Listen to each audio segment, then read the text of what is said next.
はい、皆さんこんにちは。まず最初に、このムーちゃん T シャツのね、売り上げの一部をね、動物保護施設に寄付するというプロジェクトで、今回は動物保護施設の SPA さんに全額寄付させていただくことになりました。パチパチパチパチパチ。この前ね、インタビューしに行って動物保護の全貌を聞いてきたんですけど、今回は犬ちゃん猫ちゃんの譲渡費用を先着10名全額負担させていただきます。ってことで、今施設にいるね、犬ちゃん猫ちゃんたちをちょっと紹介しますね。こちらがドンとダン、ちょっと怯えてるんですけど、めちゃくちゃ可愛いんですよね。で、子猫たちが昨日、今日で明日、明後日ね、本当にね、この子たちがみんな一緒にね、仲良さそうに寝てて、もうとんでもなく可愛かったんですね。こちらがセントくん、この大きいのが福くん、そして中型の子がチョロちゃんです。みんなマジで可愛いので、この子たちをね、里親として受け入れたい方、概要欄の方まで連絡ください。このね、動物保護プロジェクト、サロンの方ではね、随時報告しているんですけど、最終的にはね、YouTube の方にも、まとめてね、みんなにもね、ちゃんと紹介しますね。ちょっとここだけの話、僕、プライベートで、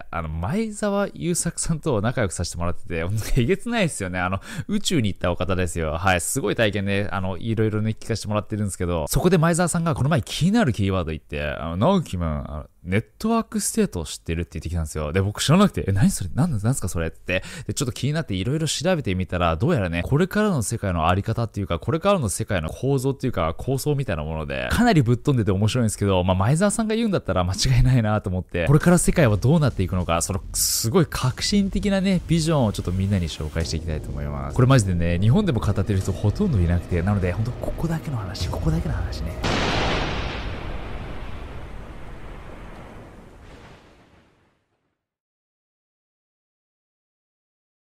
ここ10年20年、世界は大きく変わりつつありますよね。もちろんパンデミックが全世界の人には一番影響を与えましたけど、それに関連してデジタル社会の到来やウクライナ侵攻、台湾有事、元首相の襲撃、イギリス最長在位だったエリザベス女王の死去、間違いなくたくさんあった。そのね、加速する時代って言いますけど、要は変化が多いってことですよね。変化がめちゃくちゃ多いから時代がね、早く進んでいるように見えるぞ。ではね、その変化の多い時代をどう生き抜くのかというと、やはりね、適者生存、生物は環境に最も適したものが生き残り、適していないものは滅びるということって言ってるハーバート・スペンサーはライオンの群れの中でもいたのかな。いかにその時代のニーズに応えていくのかっていうのが大事になってきますよね。ではね、これからの世界はどのように変化していくのか、今ね、世間でそこまで話題にはなっていないんですけど、テック業界では天才、タイムトラベラーとも呼ばれている元コインベースの最高技術責任者、バーラジー・スリニバさん。聞いたことある人ほとんどいないんじゃないでしょうかね。でもこれからね、聞くことになるかもしれないですね。彼が出した本、ネットワークステートではこれからの世界構想が語られていて、それが多くのテック業界の人たちを驚かせたんです。それはなんと、新たな国を作るというものでした。どういうことなのか、それを理解するためにね、彼が解釈する今までの世界と、そしてね、これからどうなっていくのかっていうのをちょっとね、みんなに紹介していきたいと思います。みんな、神はいると思いますか？急な宗教的な質問でね、答えられない人いないかもしれないけど、なら質問変えて、この世で最強の存在とは何だと思いますか？公園でね、友達と喧嘩してて、子供が、兄貴連れてくるぞお前とかね、先生に言っちゃうよみたいな感じで、相手を任すために最強の存在をね、連れてくる感じ。実は世界もその公園の子供たちと同じようなことをしてるんですね。その時代の変化とともに、その最強の存在、神、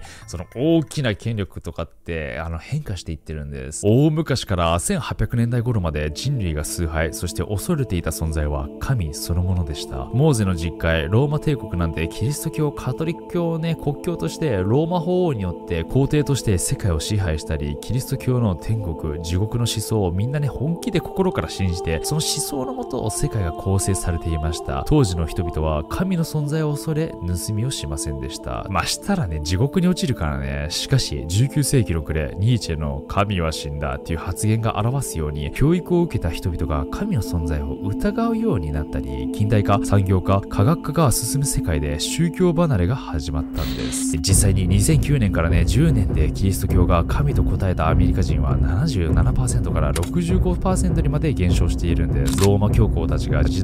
動をしている現実。神頼みしてもね、結局コロナに感染して亡くなった人とかもいるからね、何を信じればいいのよと。何かね、別の存在で世界を統治する必要があるよと。それが国家でした。20世紀に入って中国共産党やソ連、アメリカなどの強力な超巨大国家が誕生し始めて、世界を自分たちの思い通りのように操り始めました。この時期、人々は国家を恐れて盗みをしませんでした。法、軍によって裁かれちゃうからね、逮捕されちゃうでしょ。それがまあね、現に僕たちが今生きている社会なんですけど、そんな時代も変わりつつあります。神が裁くのでもなく、軍や警察が取り締まるのではなく、新時代世界を統治するのは暗号、ネットワーク。はい。冗談なしにネットワークです。人々が盗みをしなくなるのはしたくともできないからです。その扉を開けるには鍵が必要で、その鍵が手に入らなくては何もできません。まあ、後ほど説明しますけど、簡単に言うと暗号ネットワーク、ブロックチェーンとかですね。まあね、このように哲学者、ホップスの言葉を借りると、リヴァイアさん、この地球上の最強の存在、人々が恐れ、崇拝する対象は神から国家主権、そして暗号ネットワークへと移行しつつあるというんです。軍や警察が拳銃、ミサイル、ロケットなどの暴力で維持しようとするじゃないですか。新世界では無理です。そもそもその武器を扱うにも暗号を解く必要があるから、そのツールにアクセスすることさえできません。ある人がこんなことを言いました。暴力で数学の問題は解けるかと。そうなんです。暴力で数学は解決できないように計算が必要になります。今までの考え方とはガラリと変わってしまいますよね。核兵器が社会を支配できない世界。なぜネットワークが次のリヴァイアさんなのか、まあみんなもね、ある程度もう気づいてるかと思います。はい。様々な点で、様々な分野でそのネットワークが国家主権、権力を上回ってしまっているんですね。コミュニケーションの分野で見ると、現在は政府がメディアを支配し、流したい情報しか流通させていない状態ですが、当然この情報操作がいい社会づくりには繋がっていませんよね。まあ完璧にね、支配していた時代はね、情報が漏れず完璧に支配していた時代は、まあ彼らにとってはね、ある意味いいかもしれないけど、もういろんなところで漏れ始めてるじゃないですか。ネットワークになってきてるので。いくつか例を出すと、アメリカのメディアム・ウェブスターという辞書を出版している会社があって、何か言葉をね、Google で検索すると、高確率で上の方に表示されるんですけど、2018年頃にアサルトライフルっていう言葉の意味を書き換えられたんです。なんでだと思いますかみんな。アサルトライフルでよ。まあ、答え言っちゃうけど、銃規制支持者たちが有利になるように書き換えたんです。すごいよね。意味を書き換えるだけで世論を動かしちゃうんです。まあ、それと同じことをしているのが天下の Google 様。YouTube も Google 様だからね。Google 様は本当何も悪くないです。何も悪くないのでね、この調子でお金をたくさんくれる。例えば、ウクライナの銀行の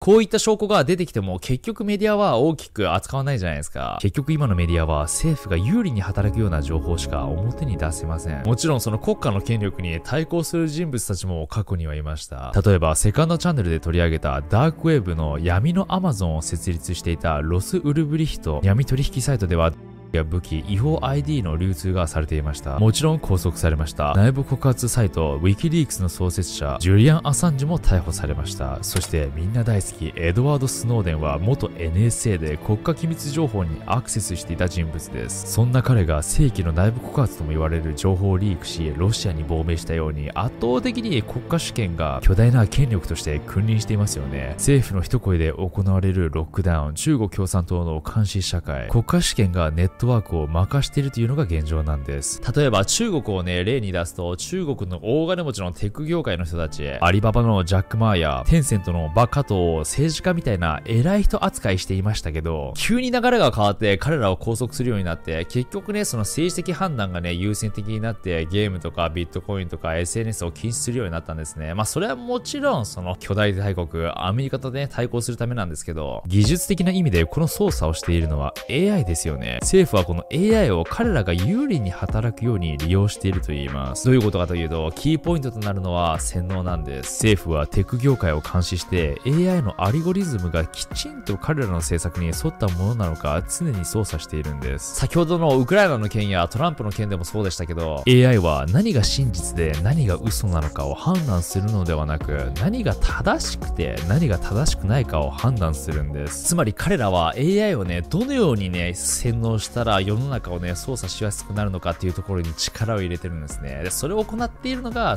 西側で、ある意味その西側が中国共産党よりも立ちが悪いと言われていて、それはなぜかというと、共産党は明確に何基準でフィルターをしているのかっていうのを隠さず示しているんですけど、西側が行っているのは、表向きはみんなのためだよと歌ってはいるものの、実はみんなを洗脳し操作しているというのが本音なので、その結果、西側は政府が報道をコントロールするのではなく、なんと報道によって世論が操作されてしまい、結果的にそれが国家を形作っていると言います。なので対比で見せると、中国共産党とかソ連とか、もともとはね、そのガチガチにメディアの支配して、その国民を全員ね、洗脳していたんですけど、今でいうアメリカはどちらかというと、そのメディアによってコントロールされているっていう。そしてこれはね、特に日本社会にも刺さると思うんですけど、バーラジー曰く、アメリカではウォーターゲート事件から、ウォーターゲート事件とは1978年にリチャード・ニクソン大統領が行った盗聴、侵入、裁判、もみ消し、証拠隠滅などを行った事件のことです。この事件がきっかけで悪を裁いて晒すことによってね、それが正義かのような風潮になって、そのやり方が主流になったというんですね。そのやり方をすごい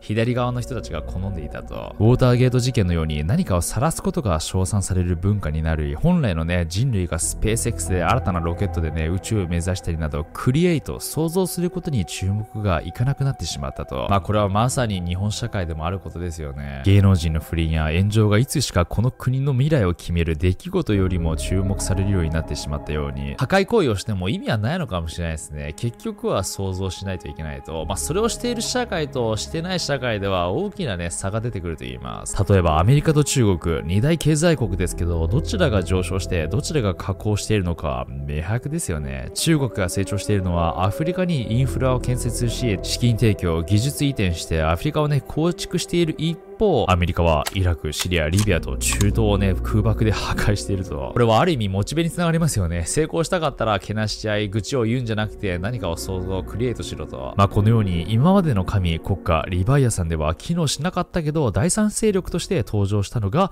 テクノロジー。このテクノロジーがいかに国家をね、超越しているのか。2013年にニューヨークタイムズがテスラの車が電池切れでまともに走ることができないという記事を出したんですけど、そのテスラ社の運転データを分析したところ、わざとマニュアル通りじゃない動きをして電池切れを誘発していたんです。データがニューヨークタイムズのね、主張を論破した感じです。こういったことはね、ギリありえそうじゃないですか。次のはえぐいですよ。2019年にフランスの大統領マクロンが、私たちの家が燃えている、言葉通りの意味で地球の酸素の 20% を作り出す肺に火がついている。これは国際的危機だ。G7 サミットの3カ国の皆さん、2日後にはまずこの研究事態について話し合いましょうってツイートしたんですね。ただなんとこのツイートに使用されている画像は2003年に亡くなった写真家が撮影したものだと、画像検索で元の画像を探知することができたんです。えぐくないですか？これが理由で、そのブラジルの政府とね、バチバチやってたので、アマゾンがね、燃えてるのは事実かもしれないけど、その画像が全然違う昔のものが使われてたみたいな。その辺の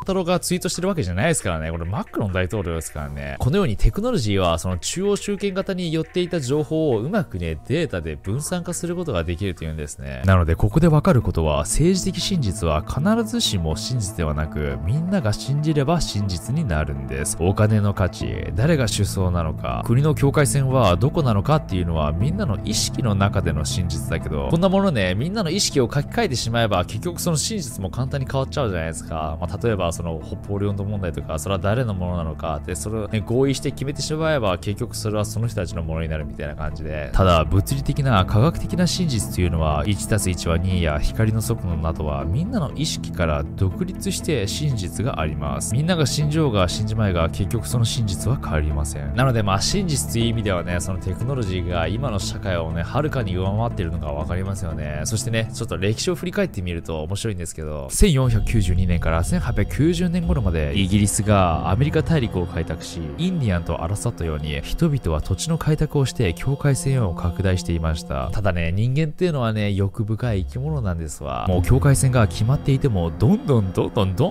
地を広げて自分たちの縄張りを広めたいの。1900年代初めからはね、争いが多発して土地資源の奪い合いが始まりました。そしてその亡くなった人々の屍の上に今の国々が形成され落ち着きました。ただね、先ほど見たようにその技術の進歩のおかげで新たなね、土地の開拓が開けてきたんですね。今世界人口はだいたい80億人が地球で暮らしています。そのうちネット住民が2020 2022年6月の時点では 53.9 億人、200から300万人が海上、こちら推定です。そして宇宙には10人います。みんなで宇宙開拓して新たなね、住居可能な惑星とかに移り住みたい人もいるかもしれないけど、まあね、技術的に見たらまだそこまで行ってなくて難しいじゃないですか。シーステッドユートピア計画といってね、ピーター・ティールとかはその海上の上にもね、都市を作ろうとしていますけど、まあこちらも可能になりつつあるけど、まあそれも結構難しい話。となると、ネットの世界が一番開拓可能に思えていけますよね。実際もうすでにかなり開拓してきてるし、まあそんなテクノロジーね、時代を追っていくと面白いことが見えてくるんです。約100年前はテクノロジーの進化とは中央集権型システムを好んでいたんですね。鉄道、電信、ラジオ、テレビ、映画、大量生産、みんなを一箇所に集めたがっていたんです。ただ、1950年代ぐらいからね、その流れが変わって、パソコン、インターネット、スマホ、ウェアベル端末、暗号通貨、テクノロジーが成長するにつれて便利な世の中になるので、物理的な、地理的な拘束から解放されるようになったんです。こちらのチャートを見てほしいんですけど、ほとんどね、ネットの技術で置き換えることができちゃう世の中ですよね。技術の発達のおかげで、誰でも簡単に起業できるようになりました。僕がオンラインサロンを開設したように、コミュニティ作りも簡単です。そして暗号通貨。2008年にサトシ・ナカモトという未だ謎の天才がブロックチェーン技術を使った中央管理者のいない決済システムを公開。通貨もなんと技術で作ることができるようになりました。そして今僕たちがいるのがここです。会社も作れて、コミュニティも作れるようになって、通貨さえもね、作れるようになった。それでは来たる未来、僕たちはね、次何をね、作ることができるようになるのか。僕たちはいずれ、各々が国を創造することができる未来が来るというんです。ネットワークステート。バーラジー・スリニバさんはそう言うんですね。まあ、気になるのはわかるけど、そのネットワークステートをね、理解するために、その前提知識として、それを可能にする技術をね、一度理解する必要があります。Web1.0、1989年、ティム・バーナーズ・リーという人物が、後のワールドワイドウェブとなる技術に取り組み、この技術は読み取り専用のウェブとして、例えば企業がね、ウェブサイトを所有して、それをユーザーがアクセスするという一方的な情報共有の形でした。そして2004年からは Web2.0 を提唱したティム・オライリーの言葉を借りると、Web2.0 は送り手と受け手が流動化し、誰でもが Web を通して情報を発信できるように変化した Web と定義し、それはすなわち今の僕たちが現在認識している Web の状態で、SNS などの普及によって Web は読み書きできる場所に進化し、ユーザーの誰しもがコンテンツの共有、ユーザー間の交流ができるようになりました。その一方で GAFA と呼ばれるアメリカのね、IT 企業大手4社などの一握りの大企業が Web 上のね、プラットフォームをみんなコントロールしちゃって、そこで生まれるトラフィックや価値を独り占めするという現象が起きていたのは事実です。またこの段階ではユーザーはコンテンツを作成することはできても、それを Web 上で所有したり、収益化するみたいなことは難しかったんですね。ただ、それを可能にしたのが Web3.0、Web3 です。この Web3 という言葉は暗号通貨イーサリアムの共同創設者であるギャベン・ウッドによって2014年に作成されました。彼は一握りの民間企業がコントロールしている Web について過度の信頼を必要としすぎるという問題を掲げ、まあ確かにみんながそのプラットフォームを利用しているということは、ある意味そのみんなの情報がその彼らに筒抜けということですので、なのでそのよりね、良いインターネットビジョンを掲げて、それがブロックチェーンに基づく分散型オンラインエコシステム、このビジョンを実現するのがブロックチェーン、暗号通貨、そして NFT。ちょっとややこしくなってきたので、まあ一つ一つ見ていきますね。まずはブロックチェーンですよ。ブロックチェーンはまあ簡単に言うと、そのデータの管理方法ですね。今までは中央集権型の情報管理が行われていて、取引データなどは一箇所のデータベースにそのまま保存するというシステムでした。これだとシステムはそのサーバーにね、依存している状態になるので、サーバーが遮断されたらデータにアクセスできなくなるし、ハッキングなどによりデータが盗まれるなんてことも起きてしまいます。なんかいい例えなのかわかんないけど、その家の財政管理をね、全部嫁さんが握ってる感じ、その機嫌を伺わなきゃお小遣いもらえないし、まあ何かやらかしちゃったら、システムダウン、ハッキングもよくニュースとかで耳にしますよね。日常的に起きている障害です。ではね、ブロックチェーンとなるとどうなるのか。ブロックチェーンは中央型と反対に分散型台帳技術を示していて、先ほど行ったような一箇所のデータベースではなく、分散型のコンピューターネットワークに取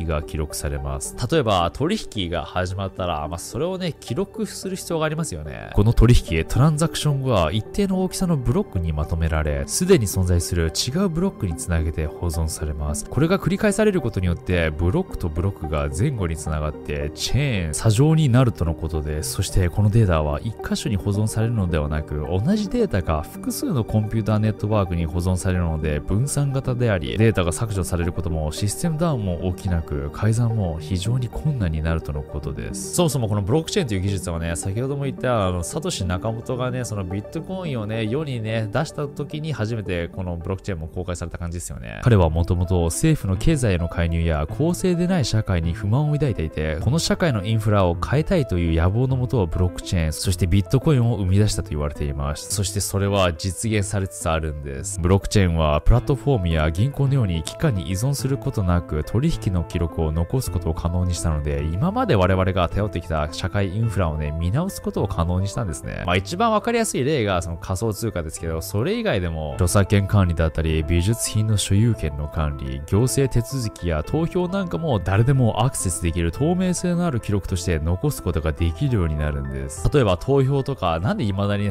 紙でね、原始的に入れなきゃいけないのか、あれってもっとね、簡易的にならないのって思ったりしますよね。エストリアなんかでは e エストニアというスローガンを掲げ、ブロックチェーンを行政サービスに導入、納税や投票、結婚や法人登記なんかも全てインターネットで完結できてるみたいです。できている国があって前例があるなら、おそらくそれはね、世界にね、適用されていきますよね、これから。また注目されているのは、ブロックチェーンとスマートコントラクトを組み合わせることで生まれる今後の可能性。スマートコントラクトは文字通りね、契約をね、スマートに行うことなんですけど、暗号学者のニック・サボがブロックチェーンよりもだいぶ前の1994年から提唱している技術です。ディスってるわけじゃないですけど、未だに日本人って印鑑とか使ってるじゃないですか。ただ、もしね、スマートコントラクトがうまくいけば、今後全ての契約事項はネットワーク上の取引で実行することができ、なんなら人の手を介さず行うことが可能になります。契約というと、企業間の契約を最初にイメージするかもしれないですけど、取引は全ていわば契約のようなものなので、簡単な売買もフリマの出品なんかも、またレンタカーする時の取引や賃貸契約なんかも何でも自動的に契約成立が可能になります。そしてこの分野で今注目されているのは NFT。NFT は Non-Fungible Token の頭文字を取ったもので、日本語に訳すと非代替性トークンといって、ブロックチェーンの技術を使って唯一無二の価値を持つデジタル資産を生み出すことが可能になるというものです。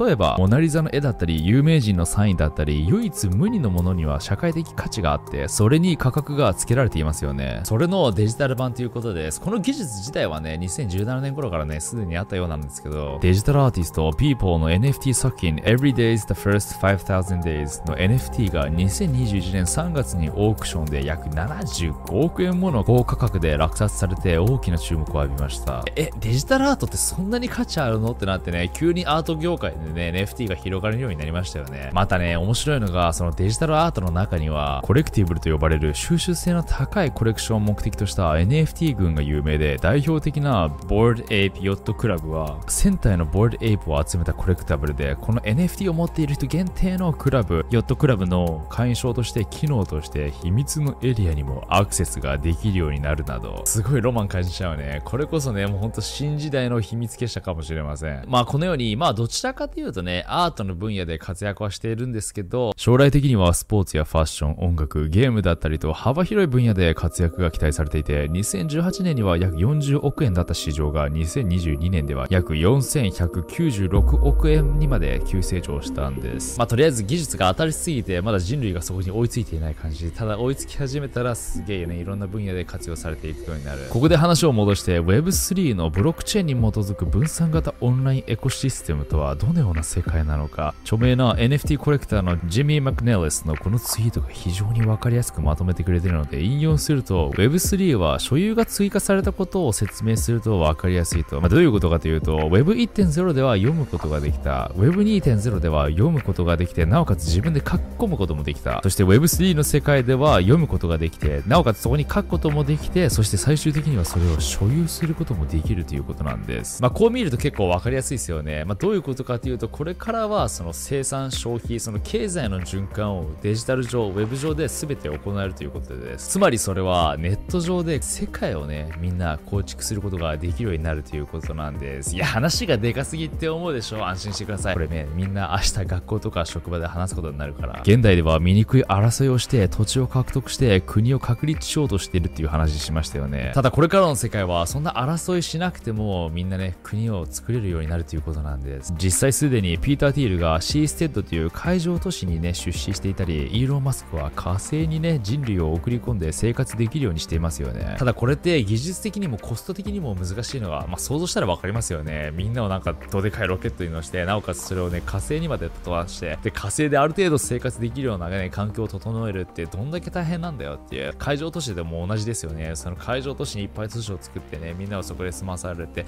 なんか難しい気がする。そこでですよ、バーラジーは言うんです。そもそもお前ら順序が間違っていると。最初にねその物理的な土地を確保しても意味はないって言うんです。はい。みんなね国家って聞いて何を想像します？国家、国、国民とか聞いて何を想像する？多分ね旗とか地図のね国同士の境界線とか、大陸とかですよね。今の世界で言うと国というのは同じ人々が同じ場所で異なる思想を所有していることになるんですね。みんな日本人で日本に住んでいるけど、一人一人に注目したらみんな違う思想を持ってるでしょ。そんな感じで、ただこれから来るその理想の形というのは、同じ人々が違う場所で同じ思想を持つことだと。それを可能にするのがネットワークステートなんです。ちなみに一瞬話それますけど、このネットワークステートの本でね、たびたびその日本が特殊っていうのがある意味すごい国だとね、国民性だとね書かれているんですね。確かに考えてみると、日本ってこの日本っていうね島国に主に日本人っていう人種が世界に散らばらずにね、日本に留まって日本語を使って日本の政府天皇というね古くから続くシステムを未だに活動していると。こんな国世界中探してもなかなかないっていうんですね。確かに言われてみればどこだろう、ほんとないんじゃないですかね。北センチネル島ぐらいじゃないかね。大体はその国の中で思想が割れていたりとか、海外にどっかみんな移民したりとか、あといろんな移民の人が入り込んできて人種がねこう交流したりとか、日本ぐらいじゃないですか、ここまで日本人なのって。ではそのネットワークステート、具体的にね分かりやすいようにねどうやって作っていくのか。今では物理的な移動なくしてもネットワークで世界中の人とつながることができます。まずはクラウド上で似た思想の者同士がコミュニティを形成して集結します。ここら辺はみんなもすでにやってますよね。なんかツイッターとか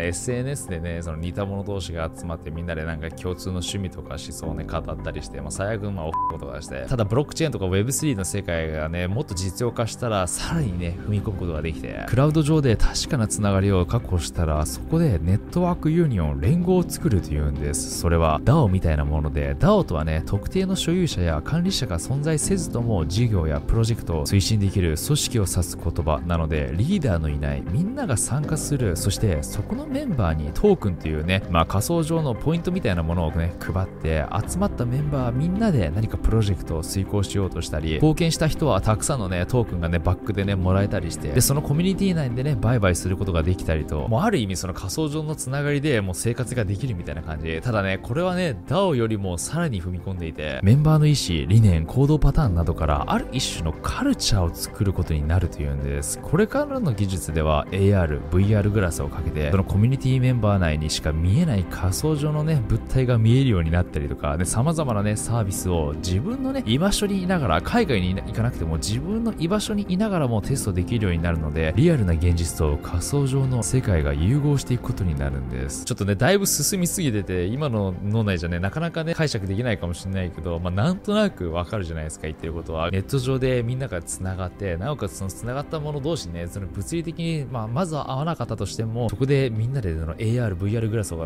うやってつけて、そのつけてる人にはそれが見えるんですよ。みんな共通してるもの、作ったものが仮想上の世界で。見ることだけかよと思ったそこのあなた。今の技術では触覚を体験できる手袋が開発しているように、メタバースの世界で五感をね体感できるスーツも開発できるようになるので、本当の意味で仮想と現実の融合が可能になるんです。ただネットワークステートって仮想上の話だけではないんです。ここがポイントで、最終的にはみんながね物理的に集結して、そこで国を作ることなんですね。なので次のステップとしては、クラウドファンディングなどでみんなでねアパートを借りたり、世界の各地にあるフリーメイソンのねロッジみたいな感じで、その特定のメンバーだけが先ほどのように特定の NFT を持ってなきゃ入れないような施設とかがあって、こうしてドアを開示したりすることができるんですね。そこでメンバー同士で交流したりして、最終的にはねその集まったコミュニティが国の政府と外交的な交渉を行い、スタートアップソサイティの中で暮らせるようになるということなんです。いやとんでもなくぶっ飛んでる話に聞こえるんですよ。そんな大人数でみんなで移動できないだろうって思うかもしれないけど、例えば Google とか Facebook、Amazon のね、社員数って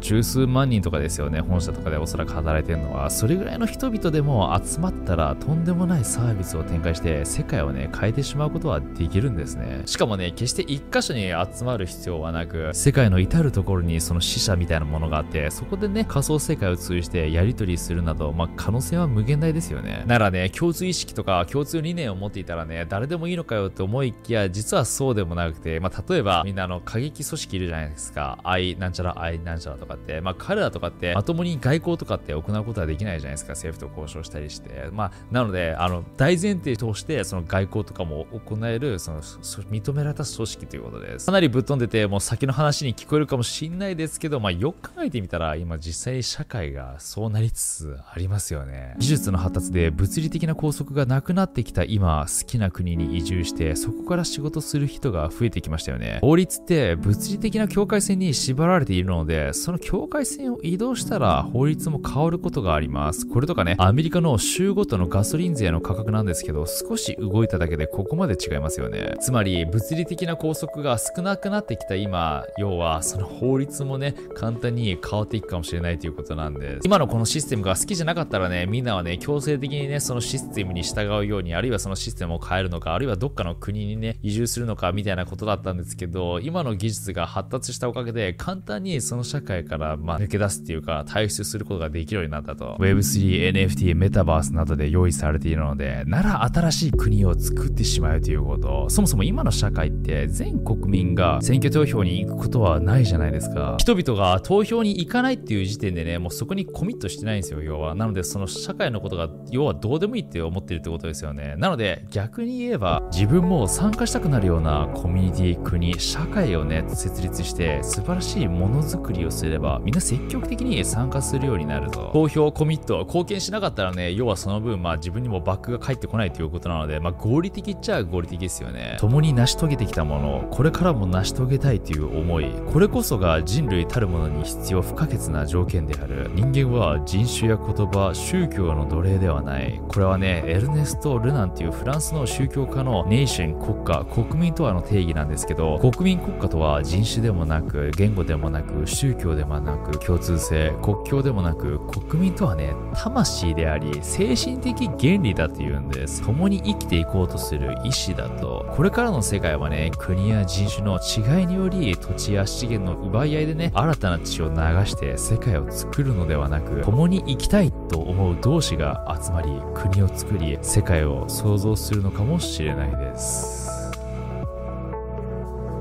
どうでしょう。これがね、ネットワークステートなんですけど、このネットワークステート、バラジーさんが書いたこのネットワークステートって本、470ページぐらいの英文で書かれているんですけど、これはほんの一部、これぐらいしかなくて、もうそれ以外もめちゃくちゃ面白いんですよ。今までのあり方、そしてこれからどうなっていくのか、現状みたいなのを全部、彼の視点で書かれてて、今英文しかないんですけどね、そのうち多分日本語にも訳されて、みんなも読めると思うんですけど、どうだろう。俺もどんどんみんなに紹介したいから、オンラインサロンの方とかでね、全部訳して動画作るとかありかもしれないですね。そしたらみんなサロン入ってくれるバラジーさんね、何が面白いって、すごい、多分彼、おそらく客観的な人なんでしょうね。全ての人種の人々をテーブルに並べて、みんな比較させたり、今まではね、こういう対立があったとか、例えばね、右翼とか左翼とか、無政府原子論者とか、それに対してトランスヒューマニスト、要はさ、テクノロジーが大好きな人たちはトランスヒューマニズムとか訴えるじゃないですか。それに対して真っ向から対抗するのが、要は人類はね、この地球をね、汚染してるから、もっとね、シンプルな暮らし、原始的な暮らしがいいって言ってる人たちがいるじゃないですか、みたいな感じで。本当にね、いろんな陰謀論者も彼語ってるし、そういった人たちもいるし、みたいな感じで、とりあえず全員テーブルに並べて、わかりやすくね、彼らの関係図みたいなのを表して、納得させれるような、とりあえず内容だったんですね。みんな気になるんだったら、今後オンラインサロンの方でワンチャン全部翻訳して、かなり未来の話だけど、今のうちに準備しといたいかもしれない。はい。それでは皆さん、ご視聴ありがとうございました。